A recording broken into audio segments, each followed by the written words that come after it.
বাংলাদেশে প্রথম সব খারাপ ও শয়তানি কাজ শুরু হয়েছে বলে মন্তব্য করেছেন আইন উপদেষ্টা অধ্যাপক আসিফ নজরুল। তিনি বলেন, বাংলাদেশ যত খারাপ কাজ, শয়তানি কাজ, যেটা প্রথম আওয়ামী লীগ আমলে শুরু হয়েছে।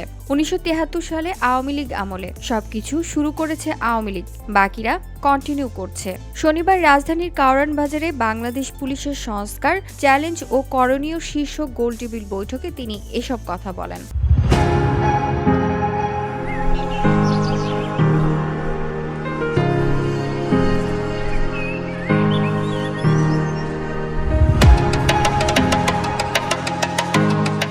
আসিফ নজরুল বলেন, আমার লোক তোমার লোক কালচার থেকে বিএনপি জামায়াতকে বের হয়ে আসতে হবে। ছোট দল ও উদীয়মান দলগুলো এই ব্যাধি থেকে মুক্ত না। তারা বড় হলেও এই ব্যাধি তাদের গ্রাস করবে, এই আশঙ্কা আমার মধ্যে আছে। তিনি বলেন, গুম, বিচার বহির্ভূত হত্যাকাণ্ড, হেফাজতে নির্যাতন, হেফাজতে মৃত্যু, ভুয়া নির্বাচন, দলীয়করণ বলে সবকিছু শুরু করেছে আওয়ামী লীগ, বাকিরা কন্টিনিউ করেছে।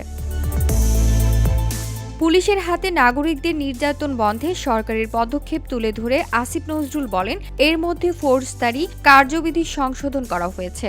১২ ঘন্টার মধ্যে আটক করা ব্যক্তিদের স্বজনদের জানাতে হবে। VOD Bangla news desk.